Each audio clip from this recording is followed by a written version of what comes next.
तेवढे आपला अधिकार आहे का? माफी मागून तेवढी आपली लायकी आहे का? आपण तुकाराम महाराजांच्या पाया पडावं का तुकाराम महाराजांनी आपल्या पाया पडावं? पोरानं बापाच्या पाया पडावं का बापानं पोराच्या पाया पडावं? पोरानं माझ्या म्हणजे पोरानं बापाच्या पायावर पडावं का बापानं पोराच्या पाया पडावं? बापानं पोराय पडावं, पोरानं बापाच्या पाया पडावं. पण काय कळलं बापन तू पप्या, अरे पप्या मूर्खा जरा अभ्यास कर, मी तुझ्या अभ्यास कर र पप्या, अभ्यास कर, बिगर लागण्याचा राहशील र पप्या, बिगर लागण्याचा. लय काय काय म्हणत असतील अभ्यास करणं तर बिगर तुझं लग्न पण नाही होणार. कशाला सारखं पोरांना बोलत असता? अहो ती बिचारी करतात ना काय ना काहीतरी करतात, जरा त्यांना जरा बोलून जाऊ नका. आणि खरंच सांगू का, आता सगळ्यात मोठा प्रश्न कशाचा आहे? आता कांद्याचा म्हणजे आता सोनं 1,58,000च्या वर गेलंय, त्याचं काही टेन्शन नाही. सगळ्यात मोठा एकच प्रश्न आहे लग्नाचा. लग्नाचं लय अवघड झाले आता. सोलापुरामध्ये 500 तरुण पोरांनी एकत्र कलेक्टर ऑफिस समोर मोर्चा काढला. ती 500 पोरं म्हणायची कलेक्टर साहेब तुम्ही काय पण करा पण आमचं लग्न तेवढं करा. कलेक्टर म्हणला माझाच मी होणार जो मोकळा हिंडतो तुमचं काव करू लग्न. लग्नाचं लय अवघड झाले. काय करता, मुली झालेत कमी, त्याच्यामुळे मुलींना आलंय डिमांड आणि मुलींच्या अण्णा आले मार्केट. ह्यांना जेवढं मार्केट आहे तेवढं सोन्याला सुद्धा मार्केट नाही.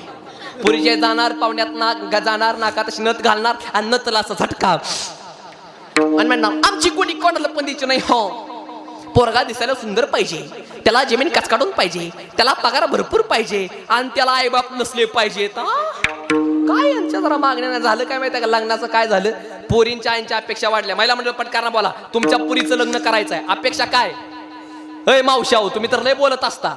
अपेक्षा काय? पटकारांना बोला पोरगा दिसायला चांगला पाहिजे, पोराचा पुण्यामध्ये फ्लॅट पाहिजे, पोराचा पुण्यामध्ये फ्लॅट पाहिजे, पोराला नोकरी पाहिजे, ती पण कसली पाहिजे?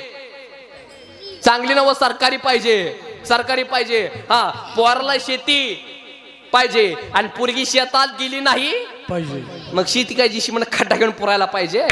काय जरा मागण्या महिला मंडळ माझं सांगणं असतं. परत पोरा गरीब असेल कर्तृत्वान पोरगा असेल, व्यसन बिसन पोराला नसेल, पोराच्या गाड्यामध्ये माळ असेल देऊन टाका पोरगी. आणि महिला मंडळ कर्तृत्वान मोडाला जर तुमची पोरगी दिली तर तो पोरगा त्याच्या कर्तृत्वाच्या जीवावर 3 एकरची 30 एकर जमीन केल्याशिवाय राहणार नाही. कर्तृत्वाला किंमत आहे, जरा लक्ष द्या. आणि कीर्तनामध्ये प्रत्येक पौर्णिमा असं सांगणं असतं, जरा नीट ऐका.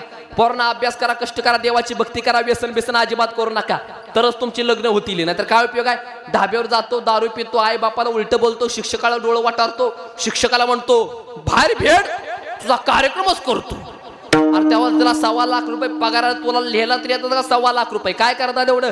म्हणून पोरांनी नीट ऐका, अभ्यास करा, कष्ट करा, व्यसन बिसन अजिबात करू नका. याचं कारण व्यसन बिसन अजिबात करू नका. कसे होते मावळे? मावळ्यांचा जरा आदर्श घ्या. अरे ऊसाची मुळे हाताने पिळायचे, हांडांडा रस गिळायचे, व्यसन करणं टाळायचे आणि छत्रपतीला जाऊन मिळायचे, असे आपले मावळे होते. त्याच्यामुळे व्यसन बिसन अजिबात करू नका. याचं कारण दारू प्याला लिव्हर फुटल, गुटखा खाल्ला तोंड फुटल आणि चांगल्या कामात गेला बंधन तुटल. आणि त्याच्यासाठी मित्रमंडळी चांगली ठेवा, नाहीतर सुरुवातीला पासतील ताडी ताडी ताडी, दारूची लावतील गोडी, लागली दारूची गोडी, विकावं लागलं माडी, विकली गाडी, बायकोची जीर्ण झाली साडी, अरे लावना त्या दारूला काडी, धर ज्ञानोबा राय तुकोबा रायची जोडी आणि मग तुला कळल वारकरी संप्रदायाची गोडी. इथं आनंद आहे, इथं आनंद आहे, वराती पुढे नाही आनंद आहे. बांग बांग बांग, काय तिथं आनंद आहे? अरे इथं नाचलं पाहिजे, नाचू कीर्तनाचे रंगी, ज्ञानदीप लावू. अरे इथं नाचता नाचता देवाचा गळला पितांबर किंवा नामदेव कीर्तन करी, पुढे देव नाचे पांडुरंग. का कीर्तनामध्ये नाचलं पाहिजे? का मिनिटामध्ये सांगतो, त्याचं कान करून ऐका.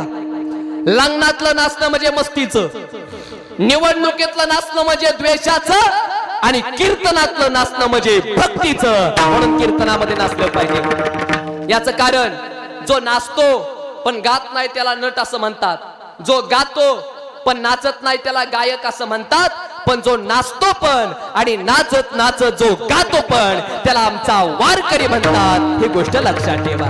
विठ्ठल विठ्ठल विठ्ठल.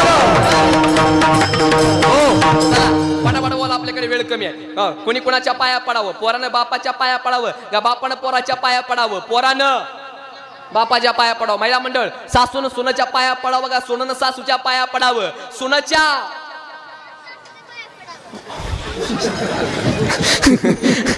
हुशार आहे तुमच्या गावातली पोरं. अहो सुनानं सुना ना सासूच्या